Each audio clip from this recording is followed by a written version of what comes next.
প্রিয় ভিউয়ার্স, সবাইকে এই বিকেলবেলা শুভেচ্ছা এবং স্বাগতম জানাতে পারছি না। আজকে আপনাদেরকে নিয়ে আসছি চুনারুঘাটের রানীগাঁও ইউনিয়নের ব্যাকসিমকো কোম্পানির। এখানে দেখেন 5 তারিখ রাত্রে যখন বাংলাদেশ আওয়ামী লীগ সরকারের পতন ঘটে, সেই সময়টায় এই বাগানে আক্রমণ হয়। এখানে 44টি গরু ছিল, বিশেষ করে প্রায় 2-2.5 লাখ টাকা দামি গরু ছিল, যে গরুগুলো পর্যায়ক্রমে 40টা গরু গণদস্যু দ্বারা বা অভ্যুত্থানের পরে রাত্রেবেলা 1:30টার সময় আক্রমণ করে তারা 40টা গরু এখান থেকে তারা লুট তরাজ করে নিয়ে যায়।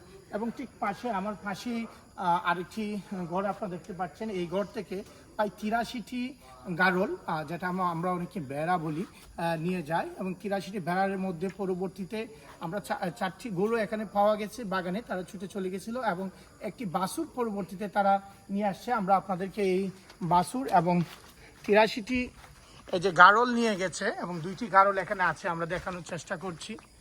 মূলত ব্যাকসিমকো এখানে গরু মোটা তাজাকরণ এবং গারল করে এখানে মোটা তাজা করে বিক্রি করা হতো। এখানে আছে তাদের মাছ চাষ আছে, তারা মালটা চাষ করছে, লেসু এবং পেয়ারা, এবং এখানে বেলজিয়াম ক্রস গাছ সহ বিভিন্ন ফল ফলাদি গাছ এবং কাঠের গাছ তারা উৎপাদন করে। আমরা যতটুকু জানতে পেরেছি এবং আমরা তাদের সাথে কথা বলার চেষ্টা করেছিলাম, তারা বলছে যে তাদের ঊর্ধ্বতন কর্মকর্তার নির্দেশ ছাড়া কথা বলতে পারবেন না। এই যে গণ অভ্যুত্থানের রাত্রে প্রায় 2 থেকে 250 মানুষ এই রানীগড় ব্যাকসিমকো কোম্পানিতে লুটতরাজ করেছেন, তাহলে এইভাবে যদি লুটতরাজ হয় তাহলে মানুষটি সাহস পাবে এই প্রত্যন্ত অঞ্চলে তাদের ইনভেস্টমেন্ট করতে। যদিও এটা অনেক বড় কোম্পানি, হয়তো বা ওনার ক্ষমতা হয়তো ধরতে পারে, কিন্তু সাধারণ মানুষের এই লুটতরাজের যে হয়েছে এর দায়ভার নিবে কে?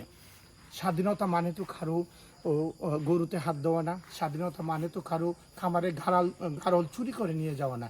এই স্বাধীনতা তো কেউ চায় নাই। এখানে উনি লাখ লাখ কোটি টাকা ইনভেস্টমেন্ট করেছেন, কয়েক হাজার বিঘা বা কয়েকশো বিঘা জমি নিয়ে উনি এখানে খামার গড়ে তুলেছেন। ওনার ইনভেস্টমেন্ট যদি সুরক্ষা না থাকে তাহলে তো প্রশ্ন থেকেই যায়, মানুষকে এই গ্রাম প্রত্যন্ত অঞ্চলে এসে তারা খামার করবে। তো আমরা দাবি করব, যারা আমাদের এই ভিডিওটা দেখবেন, কর্তা ব্যক্তিদের কাছে অনুরোধ করব, কে এই কোনো দস্যু বা কে এই লুটতরাজ করেছে, কে বা কাহারা, তাদেরকে ধরে আইনের আওতায় শাস্তি প্রদান করার জন্য। ধন্যবাদ।